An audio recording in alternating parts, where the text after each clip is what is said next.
Gentlemen, welcome to episode 333 of the Front Row Dads podcast. Today is all about Mother's Day. If you've ever wondered, how do I win on Mother's Day? How do I give the right gifts, do the right things so that my wife feels loved and appreciated? That is the purpose of today's interview. Now, rather than me telling you what I think needs to happen or interviewing another guy where we're trying to figure it out, I asked three amazing women if they wouldn't mind having a conversation where no men were present and they would talk about what makes Mother's Day successful. What were their best memories around Mother's Day? What do they really need and not need on this particular day? And I think you're going to get some great ideas here. So you're going to be hearing exclusively from three amazing women. They'll introduce themselves. They are the wives of Front Row Dad members, and they are about to give us some insights on how we can succeed on Mother's Day. Guys, one other thing you'll hear at the end is that there is a Front Row Moms Facebook group. We've been asked for years, hey, Front Row Dad's amazing, but what about Front Row Moms? And that Facebook group is actually beginning to form. You can find that link in the show notes at frontrowdads.com, where this episode will live on forever.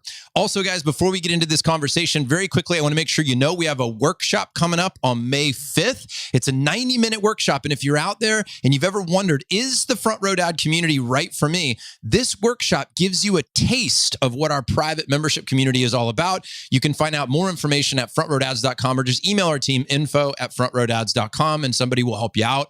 We also have our Thriving Marriage Online Summit, May 19th. We'd love to invite you to that. More information at frontrowdads.com/summit. And on December 2nd through the 4th, we're hosting our first big live event open to everyone in the Front Row Dad community. It's going to be here in Austin, Texas. We've got my buddy Hal Elrod, author of The Miracle Morning, who's going to be speaking there. My buddy Preston Smiles is going to be there, and many other amazing men talking about how to be family men with businesses, not businessmen with families. And guys, if you want to keep helping this Front Row Dad podcast to grow, we appreciate you sharing these interviews and writing a review if we've earned it. So that's it. Let's get into this conversation on how to win on Mother's Day.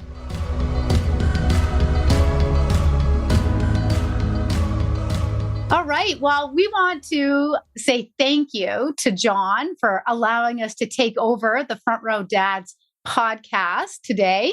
Myself, Monica, and Tjitske are excited to share some thoughts and experiences on past and now future Mother's Days that are coming up, and how can what we're going to share impact all the moms that are impacted through the dads in the Front Row Dads community.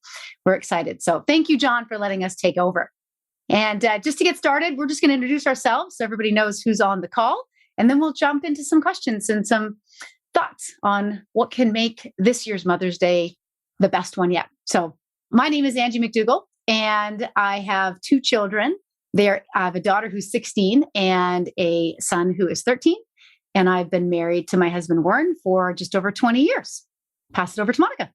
Thank you, Angie. My name's Monica Hemmert. I have two kiddos, a son who's 9 and a daughter who's 6. April was a big month for us for birthdays, so new milestones. And then I have been married to my husband, Nick, Front Row Dad, he's going to laugh if he listens to this because he always gives me a hard time about not remembering our anniversary, but it is going to be 12 years this year. So awesome. Fantastic. Thanks. I'm Tjitske Milks, Sprang. My husband, Matthew, is a Front Row Dad. We've been married 15 years and we have two kids, Keegan, who is 11, and Marley, who is almost 9. Yes, almost 9. I love it. I can remember my anniversary, and my husband does the same thing. He's like, how do you not know? I'm like, oh, it's one more thing to think of. That's awesome. That's great. And I guess I should have said my husband is a Front Row Dad too. So all of our husbands are Front Row Dads. Yes. All right. Well, why don't we jump into one of the first things to kick this off is, I think it'd be great for us to each share, so far being a mom, what is one of our best Mother's Day memories? So I will pose it to one of you, whichever one of you would like to kick it off. You can feel free to do that. I'll start if that's okay. Great. So my favorite Mother's Day memory was my third Mother's Day. So my daughter was almost 1 and my son was 2. Yeah, my son was 2. And so we woke up in the morning and my husband had booked this creperie in, we're in South Jersey, so outside of Philadelphia. And he booked this creperie. We had a reservation to go there. So he just, I didn't have to cook breakfast, and we went out. And after breakfast, then he had lunch already packed up. He had packed a picnic lunch. We went to the zoo, and the entire day at the zoo where the kids were running around, he didn't let me push the stroller at all. He insisted on like taking care of that. And I just got to walk around and drink my coffee. And it was lovely. It was perfect. I think we came home and he grilled or something like that. I don't remember the end part of it, but it was just all about him just taking over and presenting it, which was lovely. Awesome. Fantastic. Wow. All right, Monica, go ahead. That sounds exactly like Matt. Right up his alley. It's perfect. Gosh, my most memorable Mother's Day was I guess, what would I say? It would be, oh my gosh, maybe it's my third too, because Isabel was born April 15th of 2016 and Griffin was already 3. So yeah, it was my second C-section, and it was like 4 weeks after, like not even 3 weeks. I think Mother's Day is 3 weeks after Izzy's birthday, but you're still feeling just not yourself, and it's your second one. So you're tired. And the first one we all know what that's like. It's just Harry-Carry. And my husband's not a big surpriser. So this was why it was so great, because he surprised me he had this massage therapist come to our house.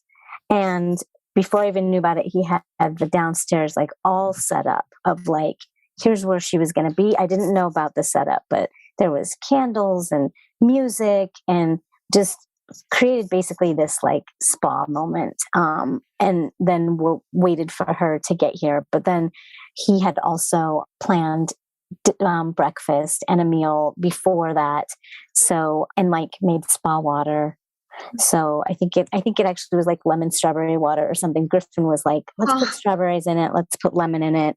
Let's put ginger in it, all the things. And so they had just really tried to create this little spa moment for me to just relax and recuperate and rejuvenate. And I feel like that was the biggest gift, mostly because of how surprising it was, since I don't expect that very often from him. But it was just really special because I feel like he knew exactly what I needed as just far as, just some really tender, loving care for myself and to take care of myself. And he actually gave me the gift of, here, take care of yourself. I didn't have to be responsible for booking it, finding the time to take care of myself. He actually gave me that gift. So that's my most memorable one. That's amazing. Awesome. And not having to go anywhere. Yeah, because you feel just icky still, right? Like you're just kind of out of it and woozy and tired. Yeah. Yeah. I couldn't even get in the car. They don't let you get in the car with a C-section and drive for I don't know how long. But anyway, it seemed like it was still in that window of like, can't drive for 3 weeks or something. And so, yeah, that was probably part of it. Bringing it to me, which was great. Yeah. That's awesome. That's special. The TLC, right? That you knew you needed, but weren't in a position to do that for yourself. So yeah. Awesome. Yeah. Awesome. Fantastic. Well, for me, I would say, I picked 2. One was the first one. And I think the first one was because it was a 3-year journey, with a miscarriage in the middle to be a mom. And so I think that first one was like, it's here. It's like this 3-year thing of like trying so hard and the challenges that you go through to get there for some people. And we had a few challenges to do that. And so I think the first one was really special just to be able to experience that because I'd looked forward to it for so long. And then I think the other one would have been probably in the last 5 years or so, I've done it a couple times where I've gone on a women's cycling weekend and just left for the weekend, rode my bike for 3 days straight with a bunch of other women. And it was wonderful. And then came back on the Sunday night to a dinner with my family. And so I really, really love that. And when I reflected on this question, it was really hard because I reflected on like all the stages, with my kids now being teenagers, there's all these stages that I've been in. And so that time of the year, depending where I'm needed and how I'm needed with my kids actually changed what made the day so special, which I found so interesting, of like things I would have loved when they were really little are actually not what I really want right now. And so I found that neat. I had a few other front row moms share some of their favorite Mother's Day memories. And one of the moms mentioned that she just loved being able to wake up to something special, and breakfast in bed for her was something that doesn't happen. And so having that happen on Mother's Day was fantastic. And another mom said, Mom, baby, and I went to high tea. So she went with her mom and her baby, and they went to high tea. And she was like, that was so special to her. That's cool, like the multi-generational. That's cool. Yes. Yeah. So we have a high tea at the Brown Palace in Denver, which is very popular. The Beatles, like everybody who's ever performed at Red Rocks stays at the Brown Palace, but they're also known for their high tea. And so they make it a very big to-do for Mother's Day, I think, especially maybe Easter, but that is on my list to do with my mother and my daughter. So yes. That's awesome. Mm-hmm. That's fun. Mm-hmm. And then a couple other women had just said that, being able to experience things they like to do with their kids. And that's something I can relate with, is their kids are older and having fun doing some of the things that they like to do now. And another mom said, most enjoyable is when I ditched the family to go wine touring with a group of girlfriends. She goes, that's probably bad, but it was nice not to be a mother for a weekend, Yes. And I think what we're saying about the stages is really relevant with that. Like, what stage are you in? There were 2 Mother's Day where I was really sick for a period of time. And those days, I love my kids. I wanted a Mother's Day. So I just needed a day to myself. And, sometimes you get that. And other days you just want to spend your time just really good quality time with your kids. It's interesting where you are and where your kids are too, what they're able to do. Yeah. Because that can impact the quality of the day and the experience, right? Exactly. And I think it kind of lends to a little bit when we answer this question, and I ask people to answer is, what's your ideal Mother's Day? And that's where it changes, right? It kind of changes where you're at in life and what you want to experience. And, somebody said this year I'd be happy to eat food I didn't make, enjoy food outside, and get some treats. Super simple. Yeah. I love that first one. Like, eat food that I didn't make. I don't care who makes it, who goes out to pick it up. If a DoorDasher delivers it to my door, I don't care. I just don't want to be in the kitchen cooking a meal. Yeah. I had said to Matt a couple years ago, I don't want to plan it. I don't want to make it. And I don't want to clean it up.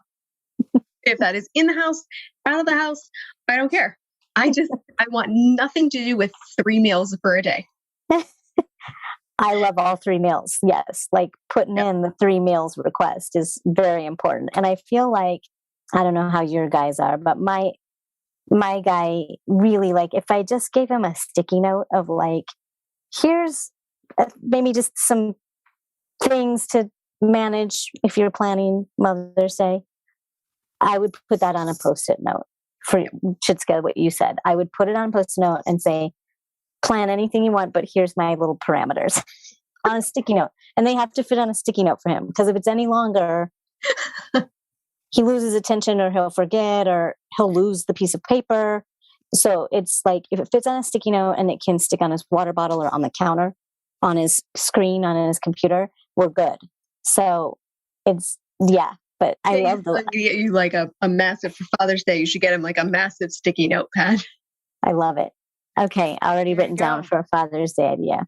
Love it. About Father's Day while we're talking about Mother's Day. Well, I was just going to, and it's interesting is that what we're talking about right here kind of lends to this question that we had kind of thought about is what was asked is like, how does your husband identify with what their wife wants and needs? Right? How do they do that? That was a question that, if we're trying to help the Front Row Dads community and give our perspective and our experience, a lot of what we're talking about right here is something I think that could lend to this, because I think about like, what does at that stage in your wife's life, what stresses her, And how do you remove some of those stresses and barriers? What makes her smile that or what could she not do that she has to do on a typical day? And for me, the funny thing is, you guys talk about food. I'm like, I actually am like the worst cook in our house. So my husband loves to cook and he's great. And I think my kids would be like, you're going to like, maybe you should. I'm like, yeah, this is like not even around our thing. But I wanted to share something, and then you guys can let me know what you think. One of the front row moms said, when I was asked this question, she said, my husband nailed it this year. So it hasn't happened yet, but this is what she said he did. She goes, a couple of weeks ago, he asked me if my ideal Mother's Day would be with the kids or without the kids. She goes, I love that he gave me the choice. I chose without, and I'm having fun planning that day. I'm having fun planning the day. It's nice to have a day to look forward to. My husband's taking the kids out of the house for the day. And awesome. Just that simple question. Yep. Do you want with them or without them? Yeah. Because I think it does go back to the phase and the stage that you're in with your kids. Because, Angie, you might want to say, I'd love to go on a family bike ride. And then after that, do something for myself, right? Or have a soak in the tub or something. But I love that that the option was given and that it was 2 weeks. Now, maybe I might say, maybe ask that guys maybe like 4 weeks ahead of time in case somebody has to book a reservation for something. But just an insider tip. Yeah. But I love it. I love the question. Yeah. Just the thoughtfulness of asking ahead of time, recognizing that there might be that option. I remember someone saying to me, like, on Mother's Day without your kids. And I'm like, yeah, I have 364 days with them. It's like, maybe I just want one off. Or, I've talked to friends who are like, I can't imagine not having my kids with me on Mother's Day. When we were growing up, it was the kids became the servants. And my mom would sit in a chair and the kids would run and do her bidding and get her a book and get her coffee and water and, whatever it was. And, and then other than that, we would kind of scatter and do our own thing. So I think it depends on where you are and what you want and, but being asked. Yeah. Yeah. One of my good friends, she has 3 children and her oldest is special needs. He's 16 and special needs. And, she says that Mother's Day has never been a really super big deal, because her oldest has never really understood at all. What does that mean? She goes, one day he had fun throwing a lot of clay things the other kids, his siblings had made down the laundry chute and broke them all, and she just shared, she goes, I don't get my hopes up, but I enjoy the opportunity to do something with them, but also being able to do something on my own with girlfriends and doing things that I really like to do that don't get a chance to do often. So yeah. Yeah. Anything else you think it might add in there on, how do you identify what your wife wants and needs? What about the idea of love languages? Great. I mean, I don't know if everyone knows the concept of love languages, but finding out what language, they receive and they understand love. Do you know what that is with your partner? And there are some, there's some great tools and ways to find that out, books about it and such. But a couple of years ago, my husband, who had just recently kind of joined Front Row Dads and became more aware and kind of conscious of that, he gave me a jar for Mother's Day, and he and the kids, he had asked me beforehand, what is your current love language? And so I said, it's actually words of affirmation. So at that time, I needed to hear that I was appreciated and that they saw what I did and, all of that. So he got a jar and he filled that with little pieces of paper where he and the kids all wrote things that they appreciate or they love about me or whatever. And they filled this whole jar. And so then they brought that to me in the morning with coffee. And they were like, we're going to go downstairs and make breakfast, but we made this for you. And so I just got to sit there and drink my coffee and, open up each one of these things about, the things that they appreciate or see or acknowledge or whatever, which was awesome. It was just what I needed, at that time. It was great. So I feel like love languages are important. I love the love language time, but I love that it was also DIY'd. Like they did it themselves and they didn't go out and try to look for a jar that had canned things in it, or I really just love that it was DIY. I think that just is a really special, just really heartfelt, genuine gift from all three of them that they could, and then the kids participated in it too. That's really special. Yeah. I think, Angie, you were going to ask Tjitske what her love languages are. Yeah. What are they right now for you, Tjitske? What are your... I'd say it's interesting because, they have changed significantly over time. Before kids, when kids were little, now the kids are a little bit older. I think that words and acts of service are really important to me. I love quality time. And to me, that's not even a love language. That's just connecting with my family. But how they can express their love to me is really like when they come in the morning, sometimes on the weekends, they'll just bring me coffee. That in itself, just knowing I brought you the green one or I brought you the blue one and, the different kinds of coffees. And so it's that thoughtfulness, them putting it in, what would mom like? So for me, it's that. What are yours, Angie? It's funny as you're talking, without thinking, I'm like, acts of service, 100%. That's like, no matter what. And then I say gifts, but it's not the gifts of just buy me something. It's what you're talking about. Mm-hmm. It's the handwritten card that might've cost $5 or it didn't cost anything because it was on a random piece of paper and my kids just wrote down something and gave it to me. Or they know how much I love to ride my bike. So the gift was like, oh, I know my mom would love this because she rides her, the gift that has thought. It's not about the cost of the gift. And it's funny. Sometimes it's the more expensive the gift, the more I'm like, you didn't need, I don't want that. I just want something that you thought about, would be important. And you gave it to me. So yeah. Yeah. How about you, Monica? What are yours?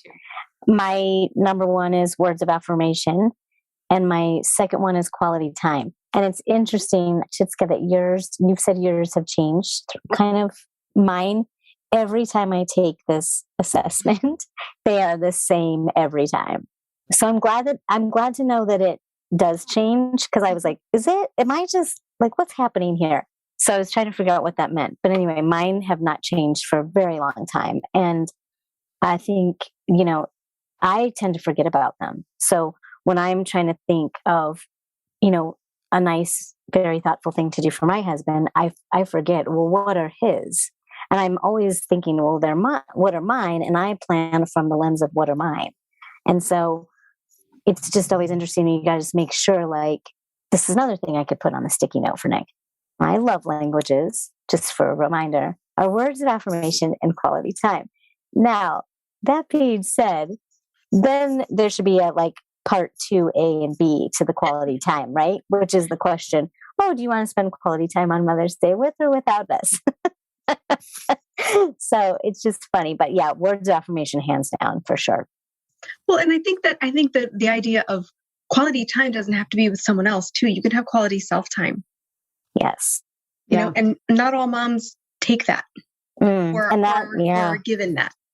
Yeah. You just said something to me that was just like, wow, like maybe that's probably why my quality time has been all the time. It's been a constant for me because I think I crave that. I need that. I need the quality time for myself. Mm-hmm. Yeah. To reboot and to really self-care and self-love. So yeah, you might have just hit on something there, Tjitske. I'm not surprised. Thank you. You're welcome. Oh, it's great. It's great. Yeah. They definitely do change. And I think if anybody listening hasn't ever done the 5 love languages, and grabbed that book and done the test, it's really valuable, and I remember for quite a long time, I was giving that affection and giving those things to my husband that were mine. Mm-hmm. And I just remember getting disappointed because his reaction wasn't my reaction that I expected. And I remember when somebody sends me a card in the mail and and they just mail me a card and they wrote in it. I'm like, oh, it's so sweet. And so I started doing that to my husband when I would travel for work and I would mail a card. And then one time I was home when he got it because it was just delayed or whatever. And his response was like, oh, thanks. He was like, and I was like, what gives? And then I remember, I was like, oh, it's not his thing. It's not his thing. I'm like, man, if I just could remember more often, it's not about me when I'm trying to, it's not about me, So yeah, it's not, I love it though. So if we're thinking about hacks for Mother's Day, I think just also keeping in mind, what's her thing? Yes.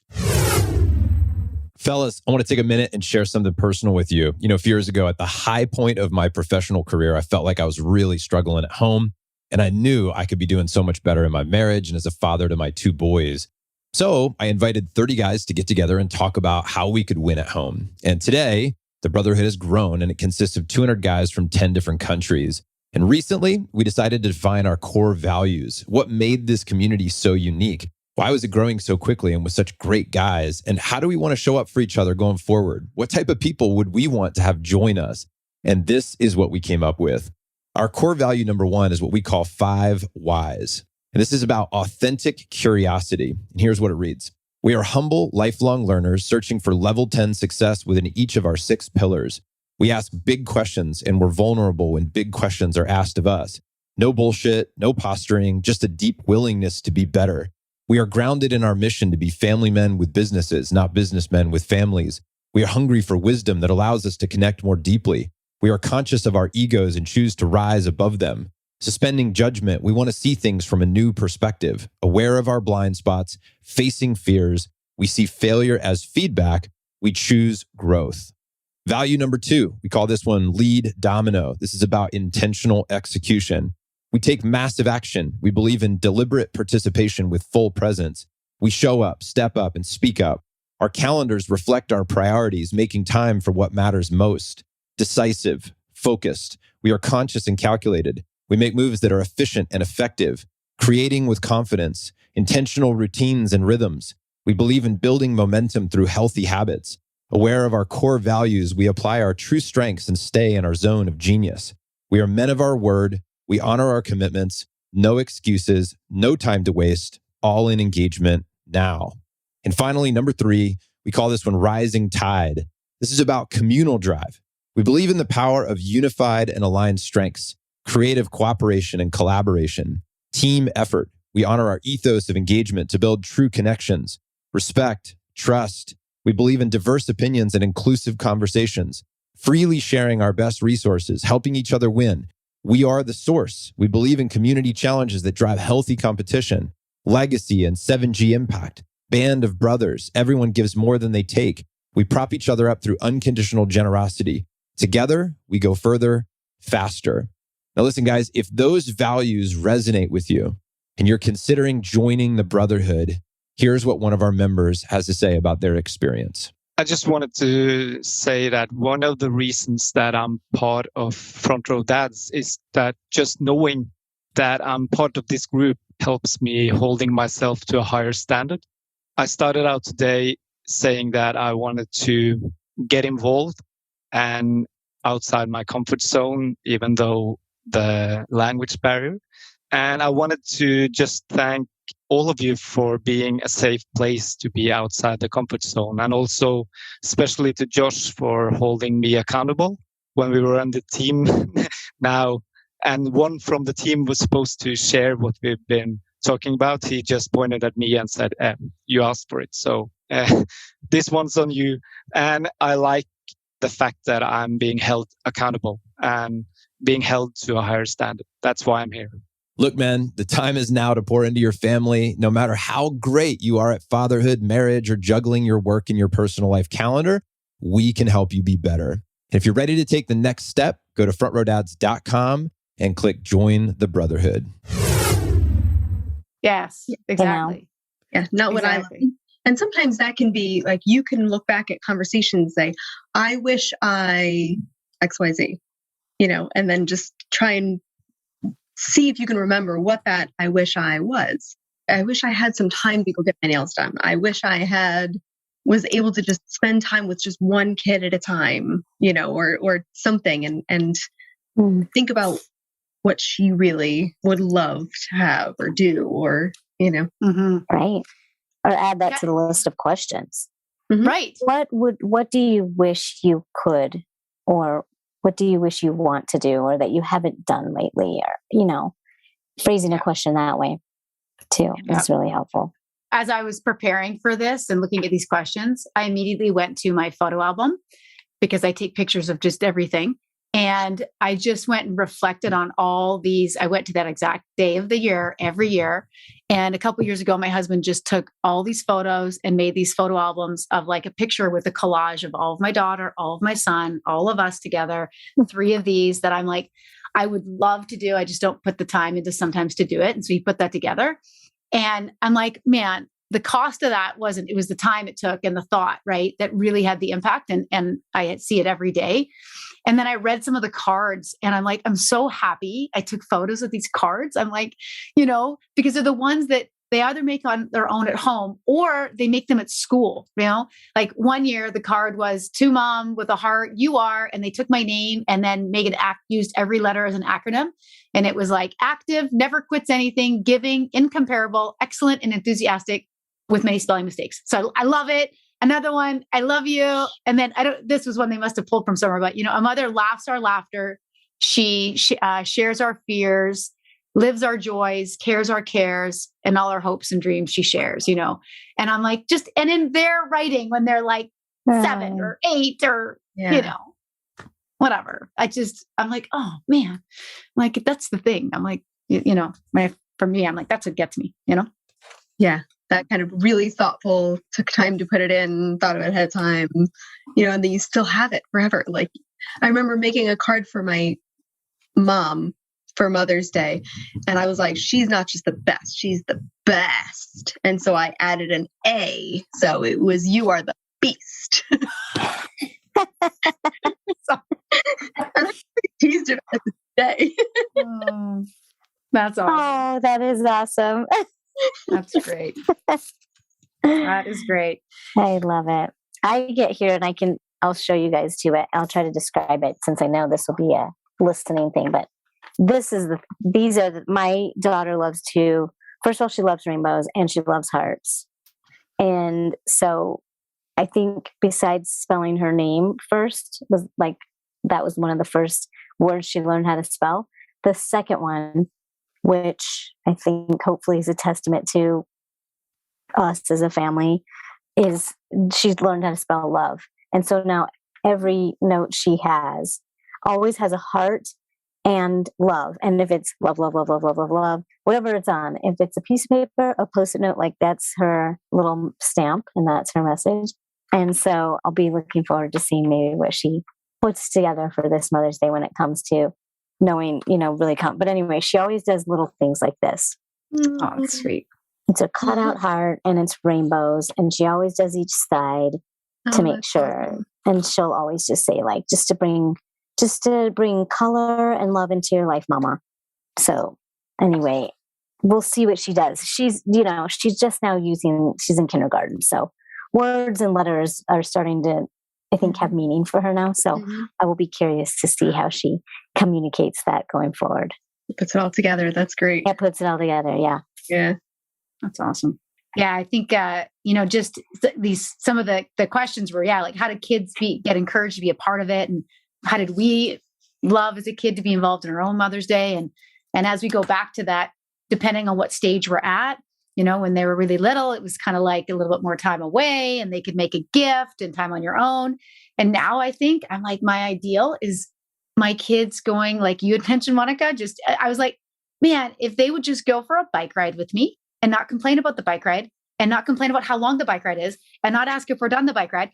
We just go for a bike ride together. I'm like winning. I'm like, for me to be able to do something with my kids, with my family that I like to do, and they do it, not like kicking and screaming. I'm like, and I'm making it sound like, but I mean, they're in different stages. I get it. But I'm like, hey, that day, that's what I would love.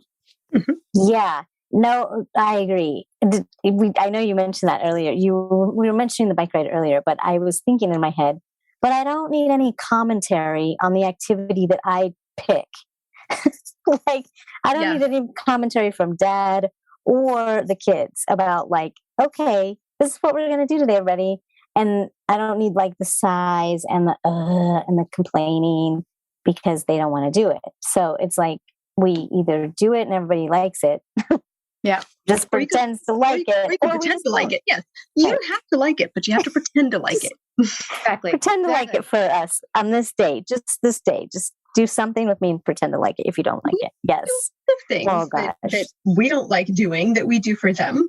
Yeah. So we're asking one day, just one. Yep. Just one. Just one.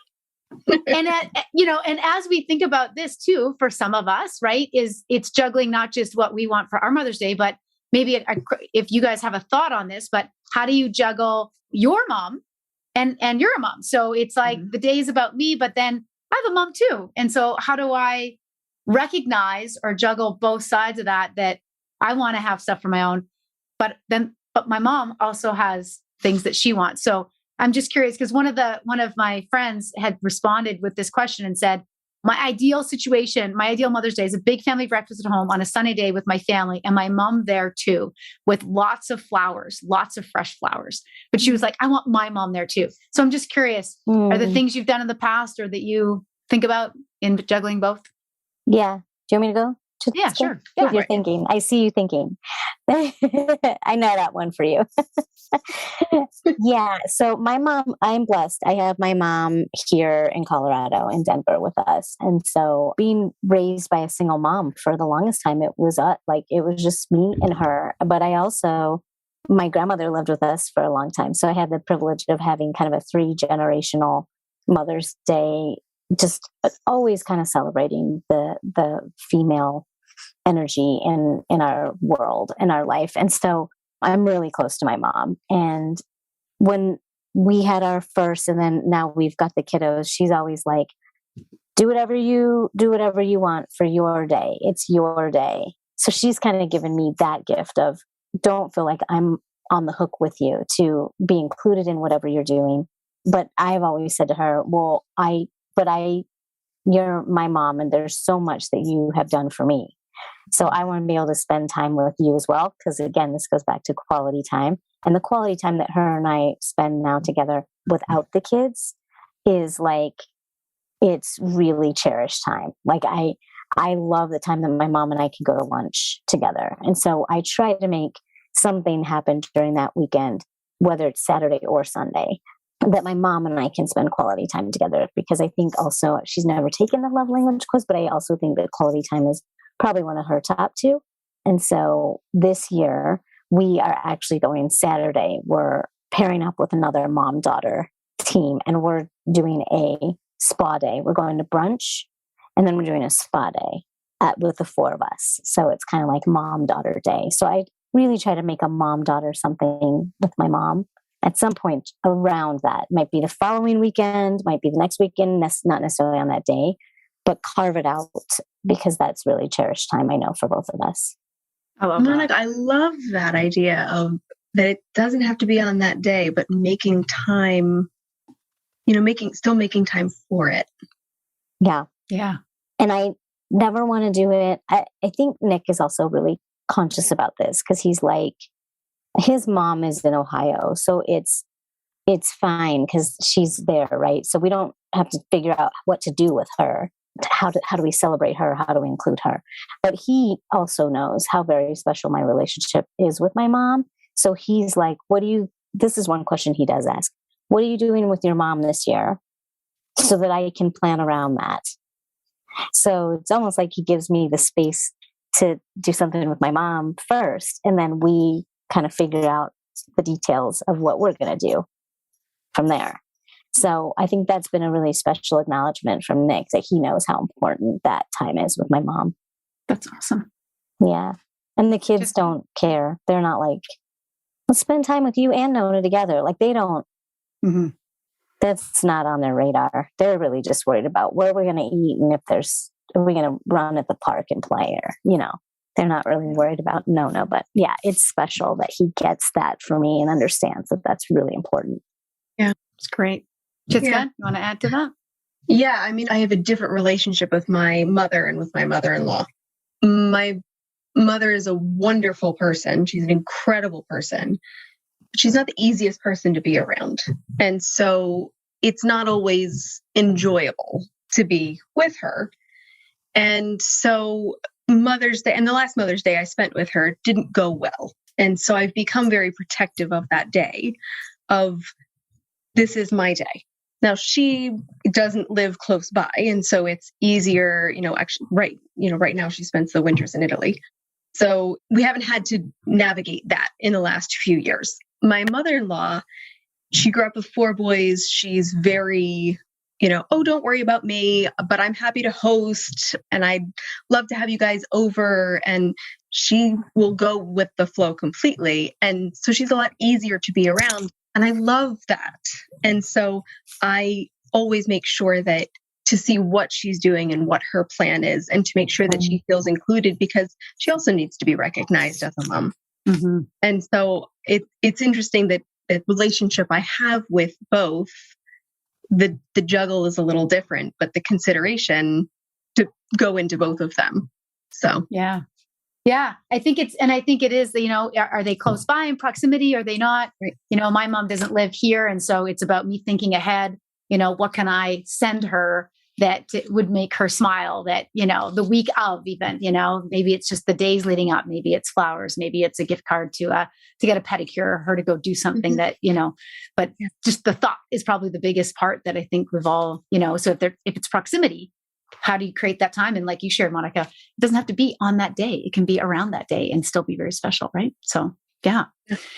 Well, I think the last question that we can discuss before we wrap this up, because I know that you'd probably agree with me. We could chat for a long time about all this stuff.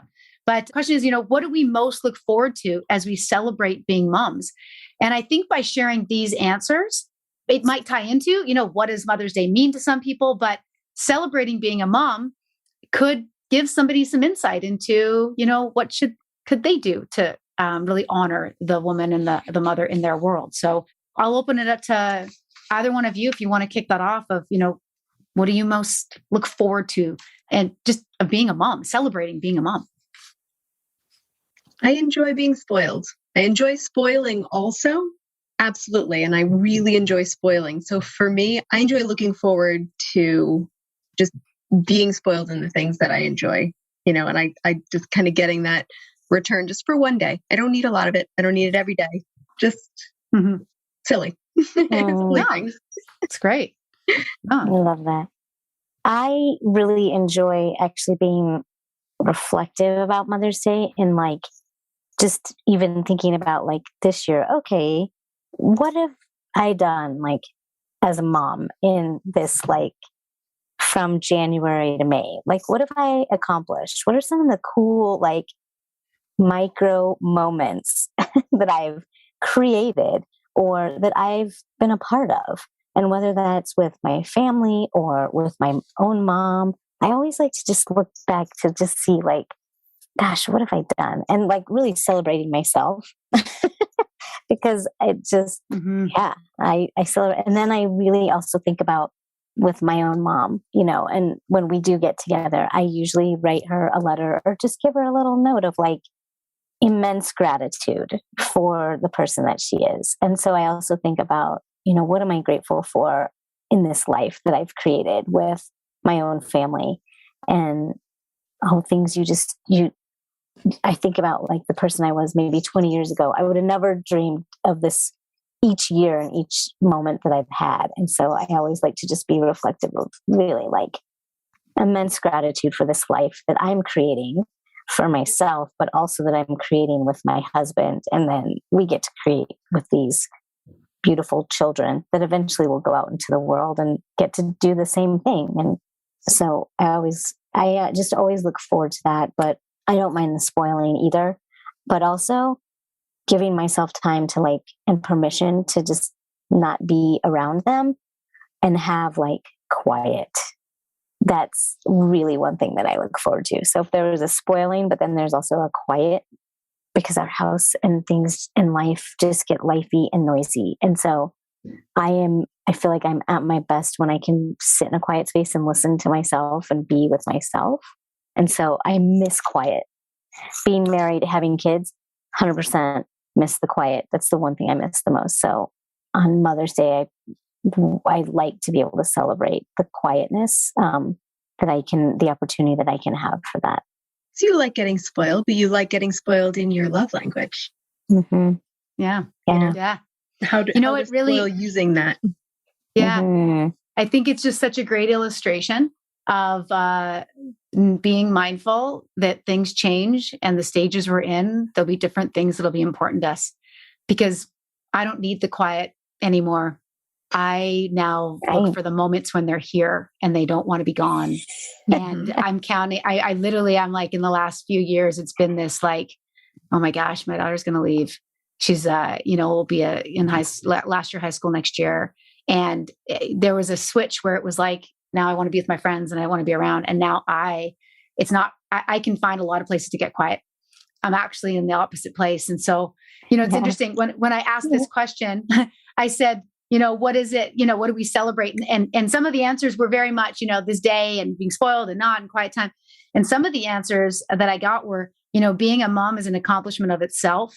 As the years go on and the successes of my family accumulate, we're far from perfect and I'm often humbled. It gives me pride. And, another mom said, you never know what any day will hold, and days that you have never expect to be anything but ordinary turn out to be beautiful and magical.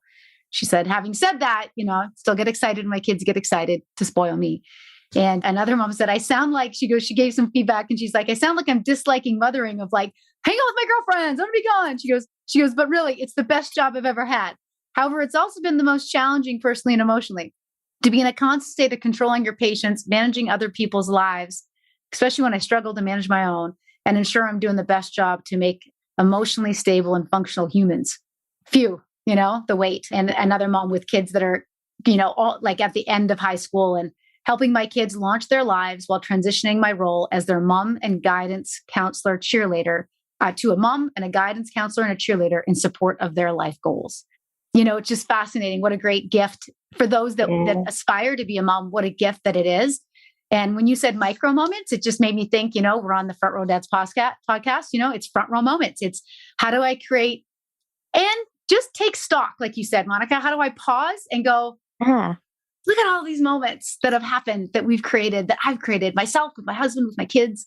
What a gift. What a gift. So I was just thinking like how awesome that would be for, if your wife's love language is, words of affirmation or something like that, to be able to say like, you get your own reflection time. And at the same time, we're going to remember things that happened over the last year that make you a winning mom. This is what we really appreciated, because you may not even realize the little things that you do or what they appreciate or what they remember.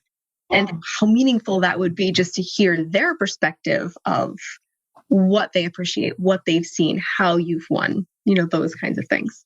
And they're always so, because we still have young kids, like 6 is in my mind still young. They're always such the things of like, they literally are so micro, but they're the sweetest, heartfelt thing that they say. And you're like, I don't even remember doing that. Like, yeah, it's like this small thing. And you're like, that's so sweet that you remember that from like 5 months ago, this one thing.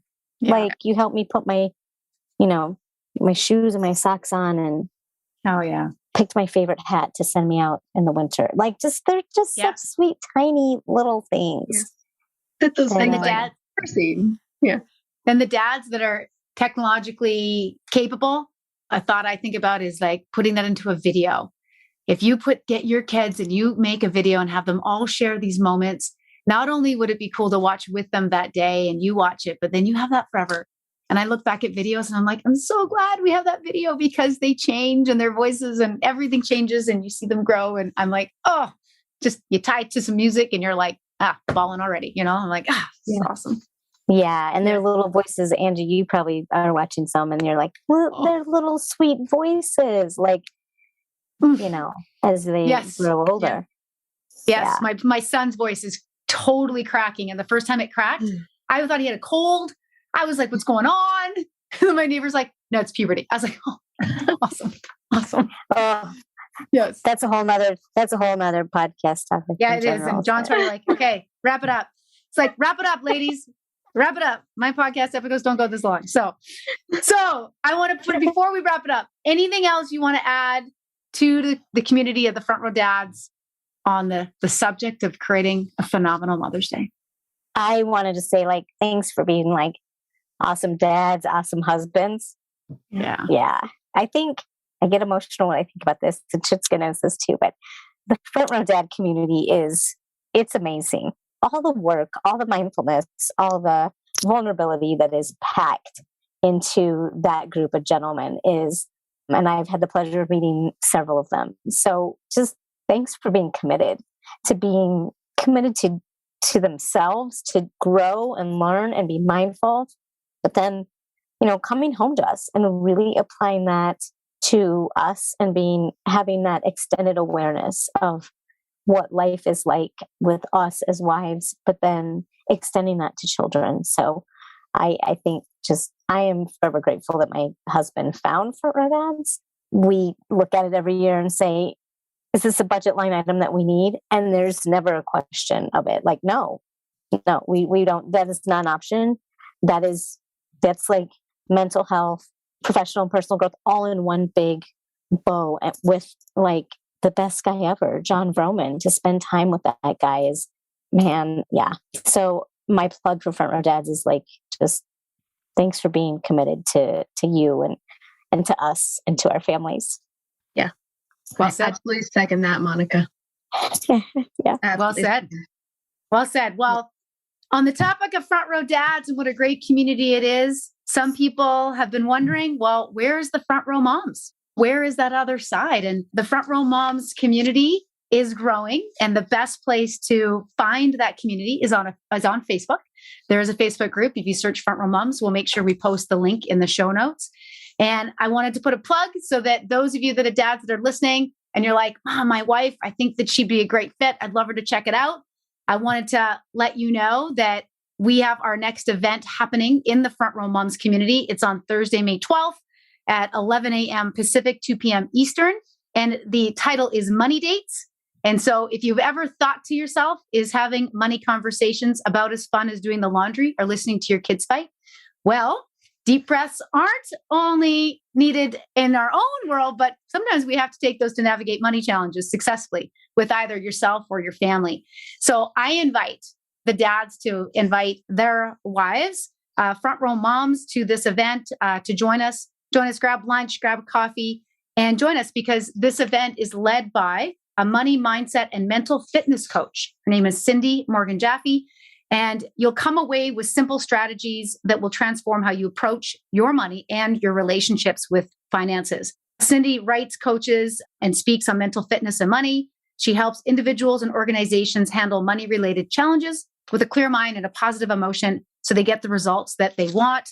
She and her wife have raised 5 children in the Washington, D.C. area, where she hosts a positive money club and a safe space to address money challenges through programs, workshops, and coaching. So again, that's on Thursday, May 12th. We'll put the link in the show notes.